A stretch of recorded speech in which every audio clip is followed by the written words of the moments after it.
오늘 아침 뉴스 연구소.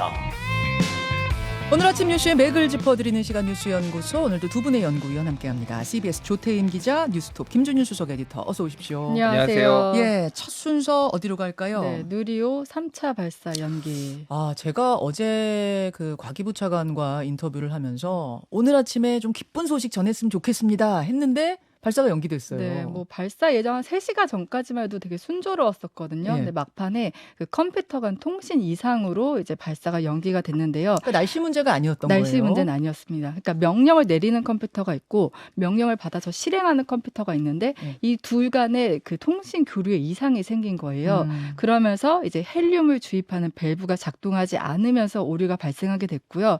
지금 밸브 자체의 문제는 아닌 것으로 보고 있고 이 컴퓨터 간 통신 이상으로 보고 밤사이 이제 계속 작업을 했는데 아직 원인은 밝혀지지 않은 상태입니다. 그러면 지금까지 파악한 바로는 이 발사체 자체의 문제가 아니라 통신 기기의 네. 어떤 교류의 이상. 맞습니다. 네. 그러면 좀 그래도 다행이네요. 그래서 이제 일단 발사체를 기립한 채로 지금 점검을 하고 있거든요. 예, 그런데 이제 그 말씀하신 대로 다행이라고 보는 거는 이제 하드웨어 문제는 아니기 때문에 다행이긴 한데 소프트웨어 문제이기 때문에 뭐 문제 해결만 이제 원인만 찾으면 바로 해결될 수 있는데 또 프로그램 간에 복잡하게 얽혀 있어서 또 원인을 더 찾기 힘들다 이런 얘기도 나오고 있습니다. 그러네요. 그래서 언제 다시 발사가 돼요? 그렇죠. 이제 항공우주연구원은 이제 당초 예비일로 25일, 그러니까 오늘부터 31일 일주일을 예비일로 뒀는데요. 네. 오늘 일단 오전에 발사관리위원회를 열어서 오늘 발사를 할지 이후에 할지 결정하게 되는데요. 만약에 31일 안에 하게 되면은 일주일 안에 하게 되면 일주일 안에 하게 되면 시간을 원래 저녁 6시 24분으로 예. 정했었잖아요. 예. 그 시간에 계속 가게 되는데 예. 그 이후로 넘어가게 되면은 그 시간도 이제 다시 조절을 해야 되고요. 그 이유는 그 위성 중에 태양 에너지를 계속 받아야 네. 되는 뭐 위성이 황혼 있어서 여명 그런. 궤도에 올라가야 된다고 하잖아요. 예. 그 이유도 있고 또 그 누리호에 탑재한 소형 위성이 일주일 정도 버틸 수 있다고 해요. 그래서 이제 그 기간을 넘기면 다시 좀 설정을 해야 하는 좀 애로사항이 있습니다. 그러면 이제 세워놓고 발사를 준비하는 건 한 일주일까지는 가능한 네, 거고 네. 일주일 넘어가면 일단 철수해야 되는 거네요. 네, 그렇습니다. 자, 김준 에디터. 예. 안타까워요. 일단 긍정적인 것과 우려되는 것들을 말씀드리면 긍정적인 거는 이게 연료를 주입하기 전에 발견했다라는 거. 연료를 이제 이게 3시간 전에 발견했잖아요. 맞아요. 그때 막 연료를 주입하려고 했는데 만약에 연료를 다 주입을 했으면은 이거를 연료를 다 빼내야 수동으로 빼내야 되는데 이게 유증기가 발생하고 뭐 화재 우려도 있고 이게 보통 일이 아니라고 합니다. 예. 그러니까 그게 이제 그나마 다행인 거고 또 하나 이제 2차 누리호 발사 때도 6일 걸렸거든요. 그러니까 6월 15일 날 하기로 했는데 이거가 하루 뒤로 미뤄졌고 이게 또 내부 센서 문제로 다시 6월 21일이 됐는데 그때는 누리호 자체 센서에 문제가 있어서 이거를 다시 이동을 해야 됐어요. 근데 이번에는 어쨌든 관제센터와의 이런 교신 문제? 문제이기 때문에 이거는 내릴 필요는 없다라는 거예요. 현재까지. 그래서 예. 세워두면 되는데 아까 일주일 얘기가 나왔잖아요. 예, 예. 그 이유가 지금 어떤 게 있냐면은 기상 문제예요. 지금 현재 태풍 마와르가 지금 미국령 괌에서 상륙해서 지금 필리핀 슈퍼 쪽으로 태풍 마와르. 예. 뭐 괌은 지금 간판 날아가고 난리가 났던데요. 예, 이게 우리나라로 올 가능성은 없는데 이게 이제 태평양 쪽으로 쭉 올라오게 될 경우에는 강한 비구름이 형성이 되고 그러면 한반도에도 상당히 바람이 불거나 구름이 많이 끼거나 그럴 가능성이 지금 일주일 안에 온다라는 거죠. 예. 그러니까 그래서 일주일 안에 만약에 못 쏘면은 아예 장마 지나고 여름 다 끝나고 가을에 이제 쏠 가능성들이 뭐 있습니다. 그 날씨 문제도 그렇고 아까 말씀하신 것처럼 위성에 관련된 문제도 있고 등등해서 일주일이 세워놓은 채 쏠 수 있는 마지노선이다. 그렇게 보면 되네요. 그렇죠. 예. 알겠습니다. 그래도 이게 쏜 다음에 실패한 것보다 그 전에 발견된 건 불행 중 다행이에요. 네, 예, 그렇게 그리고 생각해야겠습니다. 뭐 하나 첨언하자면은 뭐 이 발사 연기가 뭐 엄청나게 뭐 그 이례적인 건 아니에요. 예를 들면 지난해 미국에서 달 탐사선 아르테미스 1호를 발사를 했는데 4번 연기됐습니다. 뭐 그 정도로 뭐 대여섯 번씩 연기되는 거는 흔한 일이라서 너무 뭐 낙담할 필요는 없다. 그렇죠. 부품이 37만 개 들어간답니다. 여러분. 37만 개 부품. 이거 철저히 하고 하는 게 맞습니다. 다음으로 가죠. 네, 윤관석, 이성만 구속영장. 돈봉투, 전당대회 돈봉투 의혹으로 탈당해서 지금은 무소속 상태입니다. 네. 윤관석, 이성만 의원에 대해 구속영장이 청구가 어제 됐습니다. 네, 그러니까 두 의원 모두 정당법 위반 혐의가 적용됐는데 검찰이 이제 구속영장을 청구한 배경에 대해서는 사안의 중대성 얘기를 하고 이제 증거인멸 정황이 뚜렷하다고 설명을 했어요. 특히 윤 의원의 경우 검찰의 피의자 신분으로 출석한 당시에 그 A4 용지 3-4장 분량으로 이제 진술을 대신하고 묵비권을 행사한 것으로 알려지고 있고요. 그리고 검찰 압수수색 전에 휴대전화를 교체해서 이제 새 휴대전화를 제출한 겁니다. 이런 정황들 때문에 검찰에서는 증거인멸 가능성이 높다고 보고 있고요. 지금 현역 의원 2명에 대해서 동시에 구속영장을 청구했기 때문에 그만큼 검찰이 이제 수사에 속도를 내겠다 이런 뜻으로 보입니다.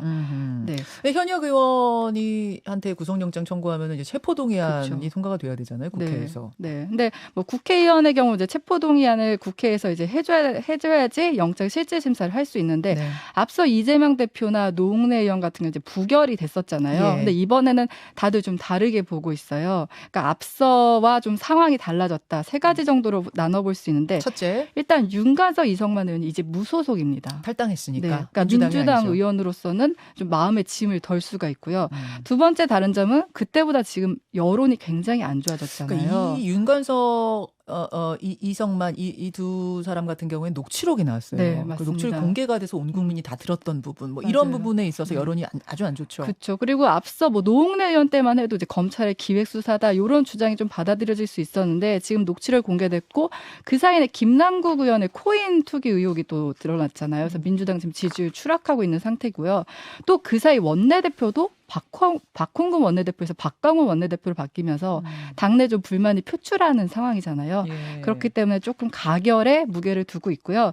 두 의원 체포 동의안은 이르면 30일 국회 본회의에 보고되고 그렇게 되면 6월 임시국회가 열리는 대로 이제 표결이 이뤄지게 됩니다.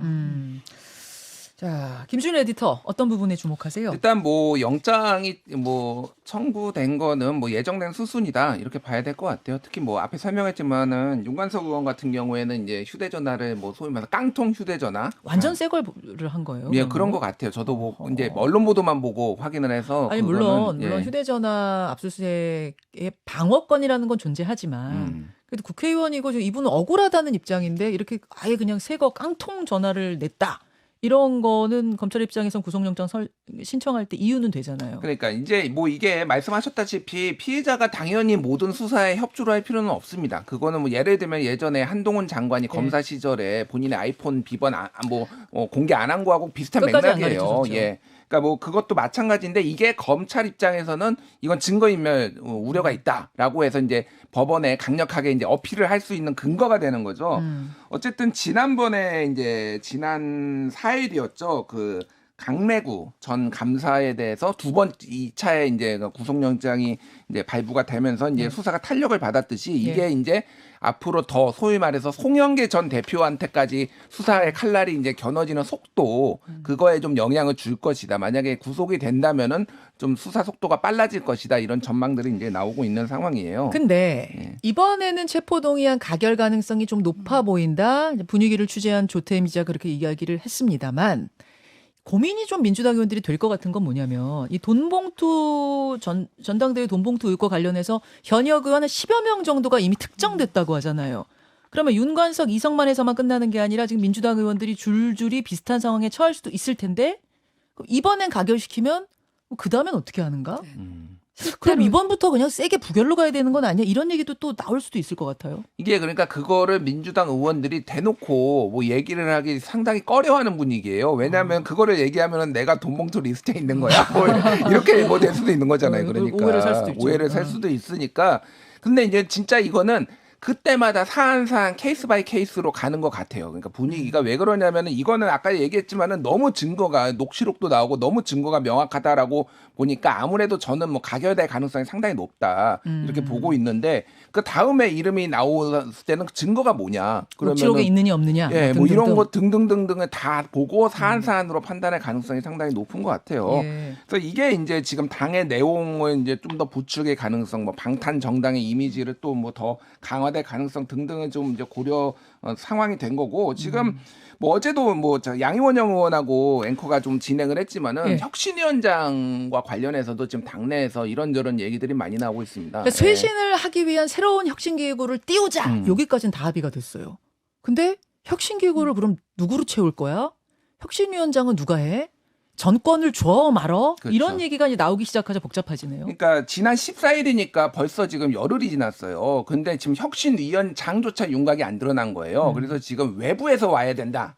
아니다. 지금 외부에서 찾기 힘들다. 차라리 내부의 젊은 쇄신 혁신적으로 보이는 의원을 좀 세워야 된다. 뭐 이런 얘기들이 왔다 갔다 하고 있고 정권을 줘야 된다. 뭐 정권이 어디까지냐? 그럼 이재명 당대표 내려오라는 소리냐? 뭐 이런 혁신이야 것들이 비대위야 또 뭐 이런 얘기 나오고. 뭐 그러니까 네. 이게 그래서 좀 당분간 이게 개파 갈등으로까지 좀 이어질 가능성이 상당히 높아지는 것 같아요. 상당히 예. 높아지는 분이죠. 그리고 하나 좀 더 첨언을 하자면 그 이원욱 의원이 앞서 그 강성 당원 문자라고 그걸 공개를 했었잖아요. 이런 문자가 지속적으로 온다 하면서 이제 개딸 이른바 강성당원들하고의 결별을 해야 한다 SNS에 올렸었어요. 네, 그런데 그 어제 당 윤리감찰단이 이제 확인을 해봤는데 문자를 보낸 사람은 당원이 아니었다 이렇게 밝혔어요. 그러면서 외부 세력의 이간질이다 이렇게 표현을 했거든요. 어허. 근데 이 대표도 어제 당원과 만난 자리에서 이간질에 놀아나지 말자, 서로 확인 좀 하자 이렇게 말하기도 했어요. 예. 이거는 사실 뭐 이원욱 의원을 겨냥했다고 볼 수 있는 상황인데 지금 이걸 두고 그래서 비명계 의원들이 지금 부글부글 하고 있다고 합니다. 그 감찰을 이원욱 의원에 대한 내부 감찰을 지시했다 이런 보도도 네, 들리던데 무슨 얘기예요? 위해서 이제 내부 감찰을 지시했다 얘기를 하고 이거 이재명 대표 이 워딩 속에서도 이제 이재명 대표 그걸 직접 지시했다는 얘기도 지금 나오고 있어요. 이원욱 의원을 감찰한다? 네, 근데 이건 제가 직접 확인한 건 아니고요. 그리고 지금 오늘 이제 본회의 앞두고 민주당 의총이 있거든요. 네. 이 의총에서 이 얘기가 좀 공개적으로 나올지 이 부분 좀 지켜봐야 될 것 같습니다. 지금 오늘 열리는 의총에서 비명계 의원들이 어떤 일종의 연판장이죠. 서명 받은 것을 가지고 같이 논의하는 자리가 있을 거다. 이런 얘기가 들리고 뭐 실제 오늘 아침 보도도 좀 있고 한 것 같습니다. 결국은 이른바 개딸과의 결별 선언을 놓고 또 친명 대 비명 간의 어떤 뭐 의견 충돌 이런 게 좀 격화되는 분위기예요. 네, 맞습니다. 그리고 실제 만약 이원욱 의원에 다 징계가 진짜 내려진다면 이건 뭐 전면전이 될 것이 이런 얘기까지 나오고 있습니다. 오늘 의총이 되게 중요한 무대가 되겠네요. 그렇죠. 그리고 뭐 이제 이원욱 의원한테 보낸 사람이 당원이 아닌 거는 밝혀진 거는 맞는데 그럼 당원이 아니면 괜찮냐? 그러면 비당원들이 계속 보내는 뭐 이렇게 협박 문자나 이런 거는 괜찮냐? 이제 이게 당에서 책임질 필요는 없지만은 그거 그럼 당원이 아니면은 다 용인할 수 있는 거냐? 이거에 대해서 시각차가 굉장히 큰 것 같아요. 그러니까 징계는 할 수 없지만은 이거는 비명계에서는 이런 행동 자체가 이게 민주주의를 위협하는 거다라는 인식을 하는 건데 이거를 당원이 아니라고 그렇다고 이원욱 의원을 징계를 해? 라고 했을 때는 이거는 진짜 한판 붙자. 라고 이제 인식을 할 수밖에 없는 거죠. 그게 그래서 도화선이 될 가능성을 배제할 수가 없습니다. 자, 오늘 주목해야 될 부분들이 많네요. 여기까지만 가면 될까? 하나만 더 갈까요? 네, 박지원 서훈 채용 비리 수사 내용인데요. 박지원 전 국정원장, 서훈 전 국정원장 두 명의 전직 국정원장에 대해 어제 전격 압수수색이 또 있었어요. 네, 그러니까 앞서 뭐 서해 공무원 피격 사건 관련해서 이제 두 국정원장은 이제 재판을 받고 있는데 이번에는 채용 비리 의혹입니다. 두 사람이 국정원장으로 재직할 당시 국가정보원 산하 연구기관 국가안보전략연구원에 측근들을 채용하라고 지시한 혐의를 받고 있는데요. 이 의혹은 올 초 국정감사를 통해 드러났고 국정원이 경찰에 수사를 의뢰하면서 이제 발단이 된 거예요. 하나씩 짚어보면 박 전 원장은 2020년에 측근 2명을 이제 연구위원으로 추천을 하고 채용한 혐의를 받는데 이 과정에서 뭐 서류 심사나 면접을 거치지 않았다고 하고요. 그 서 전 원장의 경우에 2017년 문재인 전 대통령 대선 캠프 출신 인사를 연구기획실장으로 채용하기 위해서 이제 인사 복무 규칙을 바꿨다 이런 의혹을 받고 있습니다. 국가정보원 산하, 국정원 산하 연구기관에 네, 측근들을 취직시킨 거 아니냐? 네 맞습니다. 압수수색이 있었군요. 김준일 대표, 네, 덧붙이실 뭐 부분 있습니까? 이게 뭐 일종의 이제 윤석열 정부의 전 정부 적폐청산 뭐 일환인 것 같아요. 그래서 이거에 대해서는 뭐 이제 논쟁도 있고 뭐 이렇게 적절하지 않다라는 건데 이런 식으로 이를테면 기관장들이나 이런 사람들이 뭐 본인의 측근들을 이렇게 임용하는 방식 이런 것들은 굉장히 또 뭐 전 정부를 가리지 않고 많았거든요. 특히 현 정부에서도 지금 낙하산 논란이 굉장히 많습니다. 이게 뭐 불법인지 아니로 떠나가지고 낙하산을 안 하겠다라고 윤석열 대통령이 후보 시절에 얘기를 했지만은 최근에 세계일보가 뭐 뭐 분석한 거를 보면은 새로 임명된 공공기관 중에 42%가 낙하산 논란이 지금 있었다라는 거예요. 한국가스공사, 뭐 지역난방공사, 그리고 KT 같은 경우에는 민간 기업인데 지금 이거를 지금 뭐 정부에서 국민연금에서 압박을 해가지고 좀 연임을 아예 좌절시키고 뭐 이런 것들이 지금 이제 계속 논란이 될 수밖에 없을 것 같습니다. 한상혁 방통위원장 같은 경우에도 이르면 윤석열 대통령이 이번 주에 면직을 제거할 것이다. 면직안에 대해 제거할 것이다. 이런 얘기가 나오고 있고 한상혁 방통위원장은 그렇게 될 경우에는 법적 대응에 나서겠다. 이렇게 또 이야기가 진행 중이고. 그거는 뭐 간단히 말씀드리면은 유죄가 안 났는데 기소만으로 공무원을 면직할 수 있느냐, 그러니까 법 위반이다. 뭐 이런 논란이 있는 거죠. 여기까지 두 분 수고하셨습니다. 감사합니다. 김현정의 뉴스쇼는 시청자 여러분의 참여를 기다립니다. 구독과 좋아요, 댓글 잊지 않으셨죠? 알림 설정을 해두시면 평일 아침 7시 20분 실시간 라이브도 참여하실 수 있습니다.